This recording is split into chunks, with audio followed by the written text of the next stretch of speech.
यहाँ denting painting की प्रक्रिया होती है, छुपाने की कोशिश की जाती है। इस तरह का माहौल है, महिलाएं खुद को सुरक्षित महसूस नहीं कर रही हैं। मैं यही कहना चाहूँगी कि मूलभूत समस्याओं पर किसी का भी ध्यान नहीं है। पानी की समस्या को पूरी तरह से सुलझाने के लिए अभी तक कोई बहुत ठोस कदम नहीं उठाया गया है। अपने चश्मे से सिर्फ गांधी मैदान की सुंदरता दिखती है, रिवर फ्रंट की खूबसूरती दिखती है, लेकिन बजबजाती नालियाँ। जय हिंद, मैं हूं प्रिंस शुक्ला और आज खास बातचीत करने आई है हमारे साथ जो मौजूद है एक महिला समाज सेवी हैं और बात करेंगे हम क्योंकि नगर निगम झारखंड में चुनावी सरगर्मी तेज हो गई है और नगर निगम में सबसे रुचि की बात यह है कि महिला प्रत्याशी दौर में उतर गए हैं, डोर टू डोर जा रहे हैं और वादे कर रहे हैं। सचमुच क्या वादे पूरा होते हैं या नहीं, आज जो समाज सेवी है खास महिला है और इनसे हम बातचीत करेंगे। सबसे पहले बहुत बहुत स्वागत है चैनल में। धन्यवाद। सबसे बड़ा सवाल तो ये है कि लगातार जो प्रत्याशी आते हैं, जीत भी जाते हैं, लेकिन वादे करते हैं जनता के बीच जाके, अभी भी डोर टू डोर जा रहे हैं, वादे कर रहे हैं, लेकिन वादे से मुकर जाते हैं। देखा जा रहा है, जब मैं ग्राउंड जीरो करने गया, पब्लिक के बीच गया, तो कई ऐसी समस्याएं आई। क्या कहना है आपको, जो प्रत्याशी अभी हैं, पूरी मेयर आ चुकी हैं, उनका कार्यकाल कैसा था मेदिनीनगर? बहुत बहुत धन्यवाद, आपने मुझे आमंत्रित किया इस प्रोग्राम के लिए। और मैं कहना चाहूँगी प्रिंस जी कि वादे तो अमूमन लोग कहा करते हैं कि वादे तो भूलने के लिए ही होते हैं, कोशिशें पूरी होती हैं। लेकिन यहाँ पर कोशिश की ही नहीं जाती है कि कैसे चहुमुखी विकास करना है मेदिनीनगर का। यहाँ डेंटिंग पेंटिंग की प्रक्रिया होती है, यानी जो भी कहीं खराब है, जो भी सड़कें खराब है, जो भी कहीं पर कुछ बिगड़ा हुआ है, कहीं कुछ भी अगर अच्छा नहीं लग रहा है तो उसे छुपाने की कोशिश की जाती है और ऊपर से एक आवरण चढ़ाने की कोशिश की जाती है ताकि हमारा शहर जो है, हमारा मेदिनीनगर सुंदर दिखे। आप एक महिला है, महिलाओं की सुरक्षा किस प्रकार देखती है मेदिनीनगर में? महिलाओं की सुरक्षा को की अगर हम बात करें तो महिलाएं अगर अपने दम पर हैं सुरक्षित तो सुरक्षित हैं, वरना बाकी कोई कोशिश नहीं होती है। अभी आप देख रहे होंगे समाचार पत्रों में भी, सोशल मीडिया में भी, कि आम तौर पर देखा जा रहा है कि महिलाएं सब्जी मार्केट जा रही हैं, कहीं जा रही हैं, छिनतई की घटनाएं बहुत बढ़ी हैं। हमारे मोहल्ले में भी छिनतई की घटना ऐसी हुई कि वो बुजुर्ग महिला थी, उनके गले से चेन खिंचा गया और वो गिर पड़ी। उनके गले में अभी इतनी प्रॉब्लम है कि वो सिर अपना घुमा नहीं सकती हैं। तो इस तरह का अराजकता का वातावरण है, इस तरह का माहौल है, महिलाएं खुद को सुरक्षित महसूस नहीं कर रही हैं। सुरक्षा की इतनी बड़ी बात कह रही हैं, लेकिन लगातार ये दावे किए जाते हैं कि सुरक्षा दुरुस्त किया गया है मेदिनीनगर में। पानी की बात करें, सबसे बड़ी समस्या है मेदिनीनगर में। जैसे ही गर्मी की समय आता है, लोगों के बीच हाहाकार मच जाता है पानी में। इस पे आप क्या कहना चाहती हैं? मैं यही कहना चाहूँगी कि मूलभूत समस्याओं पर किसी का भी ध्यान नहीं है, किसी भी जनप्रतिनिधि का ध्यान नहीं है। जो हमारी मूलभूत समस्याएँ हैं, रोटी, कपड़ा और मकान, और उसमें भी एक बहुत बड़ी बात जुड़ती है पानी की। कहा भी गया है कि बिन पानी सब सून। लेकिन पानी की समस्या को पूरी तरह से सुलझाने के लिए अभी तक कोई बहुत ठोस कदम नहीं उठाया गया है। फ़ेज़ 2 की बात हम बस सुन रहे हैं। अभी फिर चुनावी घोषणा पत्र में कहा जा रहा है, वादे किए जा रहे हैं कि 6 महीने के अंदर हम लोग पानी देने की व्यवस्था कर देंगे। तो पानी की बात हम क्या करें? या तो पानी नहीं, या तो पानी ही पानी। जब बरसात का मौसम आता है तो आप देखेंगे, आप पुलिस लाइन वाला रोड देख लीजिए, जहाँ पर प्राचीन शिव मंदिर है, मेजर मोड़ है, वो पूरा डूबा हुआ रहता है। बहुत लोगों की ट्रेनें छूट जाती हैं, कार वहीं पे बंद हो जाती है। ऐसी घटनाएँ आम तौर पर देखी जाती हैं। पूरे शहर में आप देखिए तो जल जमाव से नारकीय स्थिति हो जाती है। नालियाँ बजबजाती हुई दिखती हैं। सिर्फ बरसात की ही बात नहीं है, नालियों की स्थिति आप देखिए, कोई भी नाली दुरुस्त नहीं है, कोई भी सड़कें अच्छे से नहीं हैं। अगर गलियों में जो पीसीसी पथ वगैरह बने हुए हैं, वो भी जर्जर अवस्था में हैं। कोई साफ-सफाई की नियमित व्यवस्था नहीं है और आप देखेंगे कि जब बरसात आता है तो बहुत बुरी स्थिति हो जाती है और पूरा शहर मेदिनीनगर नरक निगम में तब्दील हो जाता है। ये कहा तो ये भी जाता है कि डोर टू डोर पानी के टैंकर जाते हैं।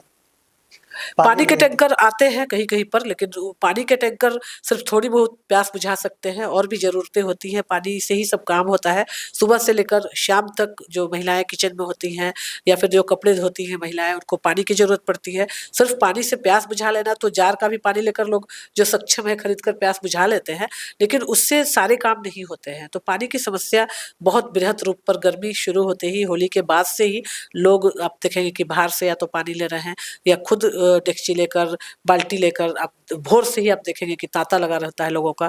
कुछ लोग अगल-बगल जो घर है वहाँ से पानी लेते हैं। बहुत सारे ऐसे टोले हैं जो अगल-बगल के घरों से, जहाँ भी पानी की व्यवस्था अच्छी है, वहाँ से वो पानी लेकर जाते हैं। तो पानी के लिए पूरा परिवार परेशान रहता है, विद्यार्थी पढ़ाई नहीं कर पाते, घर के जो पुरुष हैं, जो मजबूत हैं, वो भी भोर से ही उनकी नींद हराम रहती है, या तो भोर में उठ के सप्लाई वाटर भरना है या दूर तक जाना है पानी ढोने के लिए।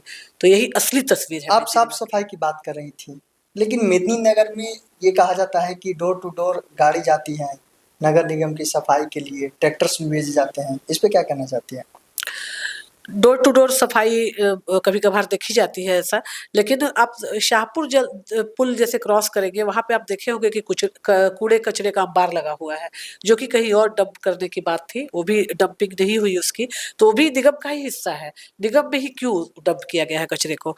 दूसरा कि आप देखेंगे कि शहरों में भी बहुत जगह पर, जैसे हमारे मोहल्ले बेलवाटिका 21 नंबर वार्ड से मैं आती हूँ, बेलवाटिका के अगर गलियों से कचरा उठाया गया, तो वहीं पर चौक के पास ही ग्रामीण बैंक है। वहीं पर एक जमावड़ा है पूरा, वो कूड़े का वहाँ पे ढेर लगा हुआ है, जो कि बीमारी को आमंत्रित करता है। लोग नाक पर रुमाल रखकर वहाँ से क्रॉस करते हैं, वहीं बगल में मंदिर है, बच्चों का वहीं पे स्टॉपेज है। तो ऐसे ही तमाम जगहों पर शहरों में आप देखेंगे कि यहाँ का कचरा उठा के वहाँ, मतलब इस कोठी का धान उस कोठी करने का काम किया जाता है नगर निगम के द्वारा। आप सेवा सदन से नीचे की तरफ चल जाइए, उधर जो भी टोला है, जो भी स्वीपर्स लोग का टोला है, उधर उधर आप देखिए गंदगी का अंबार है, सड़क पर नालियों का पानी बह रहा है। रेणमा श्री राम पथ के पास भी हमने देखा है कि सड़क पर नालियों का दुर्गंध वाला पानी पूरा ऐसे ही बह रहा है, और लोग उधर से ही जाते हैं, मंदिर की ओर भी जाते हैं। और भी बहुत सारी ऐसी सड़कें हैं, बजबजाती हुई नालियाँ जहाँ पे हैं। मैंने चेयरमैन रोड में भी देखा है कि टूटी-फूटी सड़कें हैं, नालियाँ बजबजा रही हैं, नालियों का पानी सड़कों पे आ रहा है, और बरसात में तो स्थिति और बद से बदतर हो जाती है।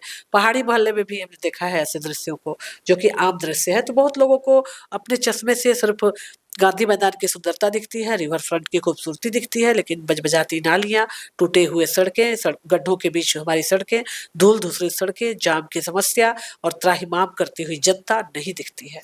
नहीं, आपने रिवर फ्रंट की बात की, मैं उस पे भी आऊँगा। लेकिन आपने 3 चीज़ कही, रोटी, कपड़ा, मकान।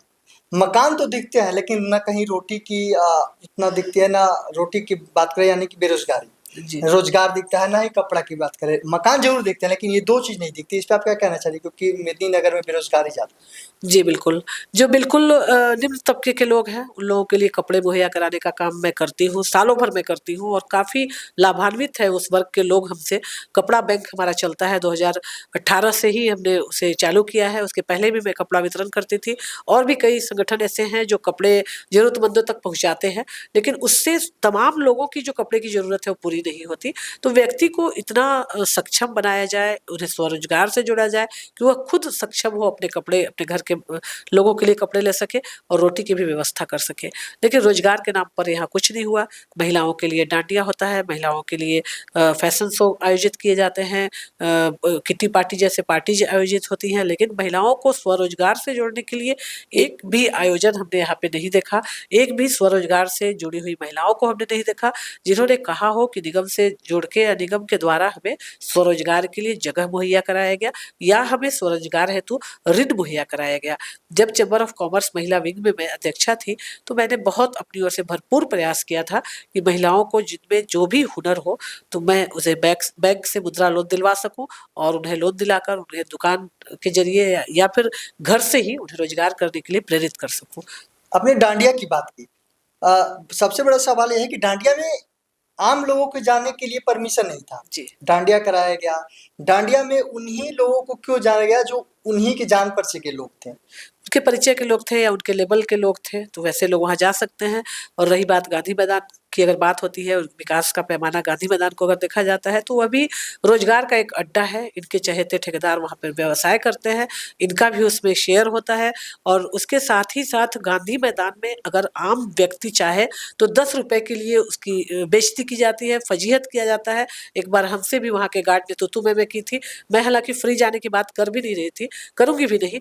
मैं ऑनलाइन पेमेंट की बात कर रही थी, क्योंकि मेरे पास उस समय खुदरा पैसा नहीं था। तो उसके चलते मुझे काफ़ी देर तक रोका गया।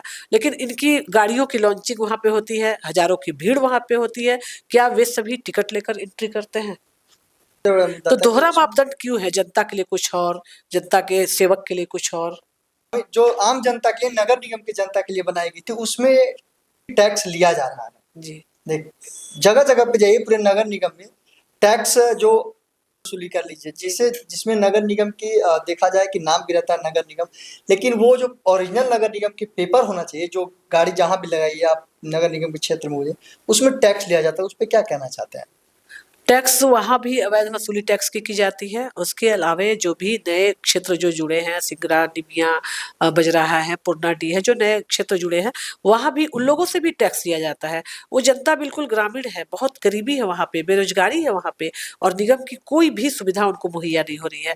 न तो सप्लाई वाटर उन्हें मिल रहा है, न तो बिजली की व्यवस्था वहाँ पे है, न ही विकास की किरण वहाँ पे पहुँची है। लेकिन टैक्स उनसे भी वसूला जा रहा है, जो कि बेहद दुखद है। पता नहीं किस मुँह से ऐसे लोग वहाँ पे जाके वोट मांगते हैं। आप अभी तक कितने संगठन से जुड़ी हुई हैं? मैं पहले भी बहुत संगठनों से जुड़ी रही, रोटी बैंक से भी मैं जुड़ी हुई थी, उसमें भी मैं झारखंड कोऑर्डिनेटर थी।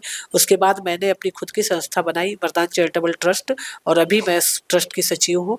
और हमारी संस्था कार्य कर रही है, जिसमें सड़क सुरक्षा महत्वपूर्ण कार्य है हमारा, भोजन वितरण, क्लॉथ वितरण, जिसमें कपड़ा बैंक हमारा है। उसके अलावा और भी जितनी भी सामाजिक समस्याएं हैं, जैसे गुड टच बैड टच पे हम लोग काम कर रहे हैं, सैनिटरी नैपकिन वितरण पे भी हम लोग काम कर रहे हैं, मतदाता जागरूकता अवेयरनेस प्रोग्राम हम लोग चलाते हैं, बहुत तरह का अवेयरनेस प्रोग्राम हमारा चलता है। तो ये थी हमारे साथ खास बातचीत करने के लिए। इन्होंने खुद बताया कि कई ऐसे संगठन से जुड़कर समाज सेवा भी की है, लोगों की मदद भी की है। लगातार हम ऐसे ही जुड़े रहेंगे इनसे, आगे भी कई ऐसे सवालों के साथ जनता के बीच आएंगे। जो है आप कमेंट्स में भी बता सकते हैं कि क्या इनसे पूछना चाहते हैं। तमाम ऐसे कई खबर को देखने के लिए बने रहिए, देखते रहिए क्राइम फ्री इंडिया न्यूज़। जय हिंद, जय भारत।